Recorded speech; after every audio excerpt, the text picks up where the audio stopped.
If you're 100% occupied, you're losing money.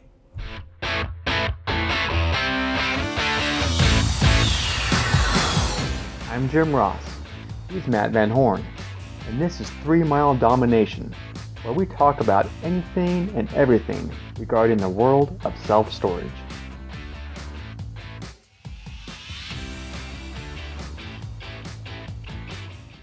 All right, thanks for joining us for another episode of 3 Mile Domination Show. How's it going, Matt? I'm doing well, and you? Excellent.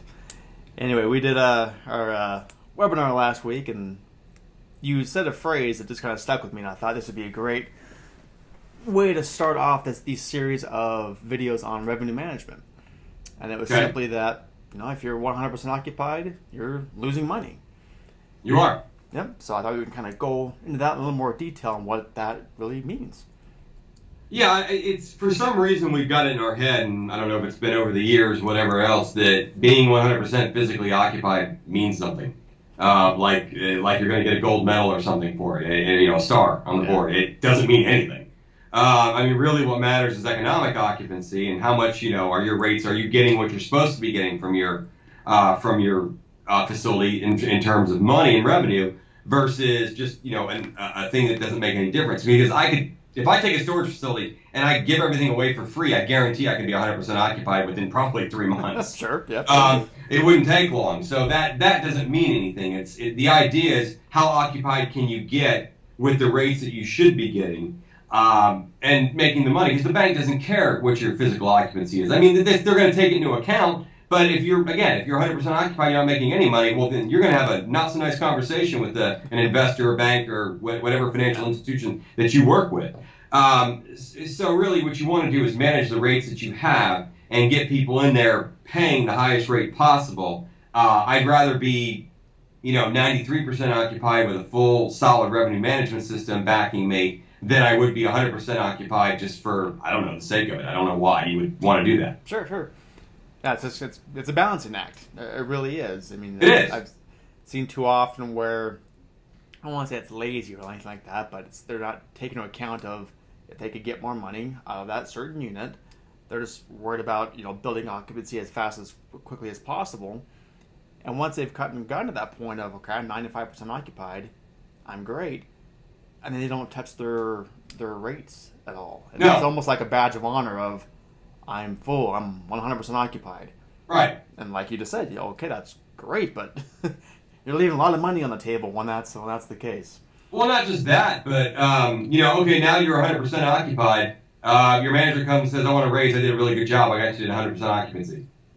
Okay, you're not adjusting your rates, you're not increasing your rates, you're not practicing revenue management, so now your payroll costs go up, but your revenue hasn't.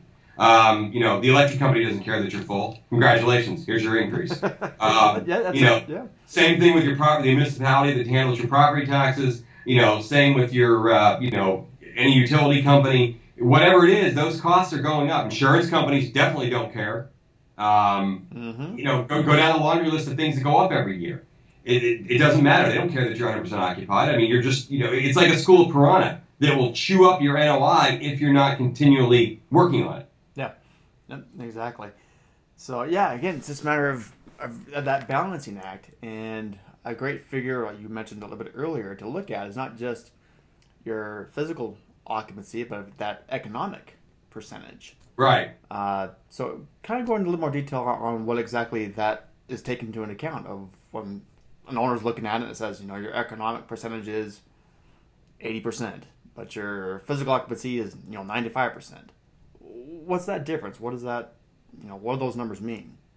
Well, yeah, if you see that, you probably feel sick. But the fact of the matter really is what it is your actual income, whatever you're bringing in on the units that you have rented, divided by the potential rent of what the property could be making if everyone was paying full street rate and every unit was rented. So that gives you a percentage of where you are. Now, typically, between, we have three occupancies we look at, physical, square foot, and economic. Mm-hmm. They should all be within a couple percentage points of each other. When you start getting a variance between your physical and your economic, and that gap starts to get wider, that means they're not getting what they say they think they should be getting. That means your managers are discounting. That means that you're not following suit with your rate increases. Whatever it is that that you're doing, you're allowing people to deviate from your standard rate or your street rate, and that causes all kinds of problems.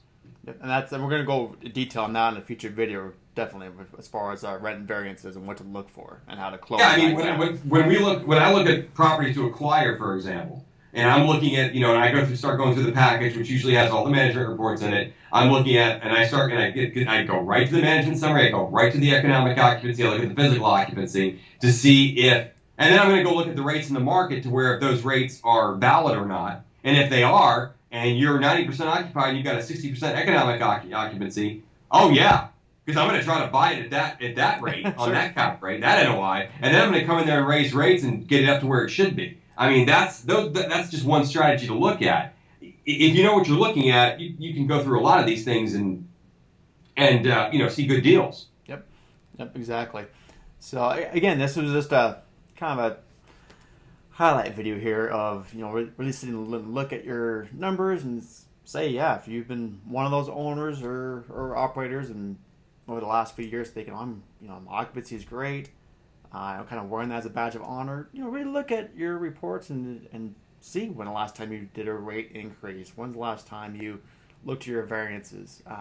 So hopefully this is just kind of more of a wake up call of just because you're 100% occupied doesn't mean you can be making some tweaks and you're leaving some money on the table. Like you said, your expenses are still going up, but your income's staying the same.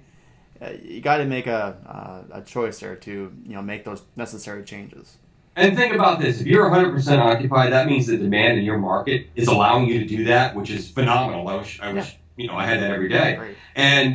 And not only that, but you're turning away potential customers, new customers that you can turn onto your property. They can go tell other people, and you're turning them away most likely that they'll pay a higher rate.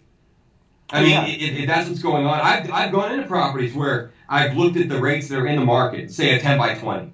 And the rate, I've got customers that were there for, and this happens when a lot of times when you've had customers there for years and years and years. Sure. And you have somebody there for 8 years and they're paying, $80 for a 10 by 20, and now the rate is $180 or something in the market. I mean, it's just how it works. Yep. And I've actually literally gone in there and raised the rate on someone from 80 to 180.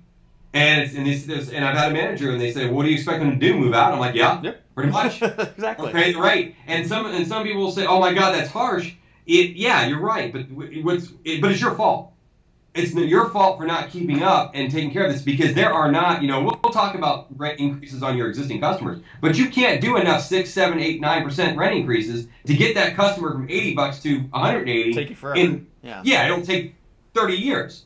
I mean, so you just can't do it. So you have to be watching this stuff if that's your interest. I mean, there's some owners that I've talked to in the past, like, I'm 100%, I'm happy with what it's bringing in, I don't want to be bothered with it. If that's your investment, perfectly valid answer for you. For the rest of my clients, no, that's not a good answer. Yeah. And it's something that we really need to look at. And like I said, we've talked about this when hiring a management company. What is their, and I don't care who it is, what is their revenue management strategy?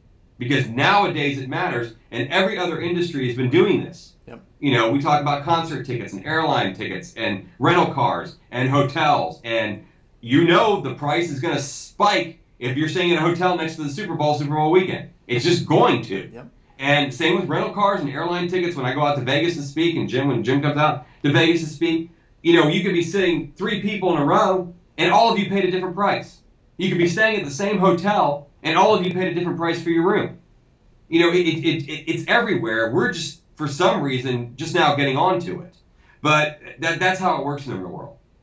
Supply and demand. Oh, perfect, exactly. And we're going to break this down in a series of videos here for revenue management. So, again, summing up, if you're 100% occupied, you're not charging enough, and you look down and just really focus to see if it's time to raise those rates. Because, again, if you're, like you just said, if you're getting phone calls, you're turning away customers probably on a daily basis because you're full.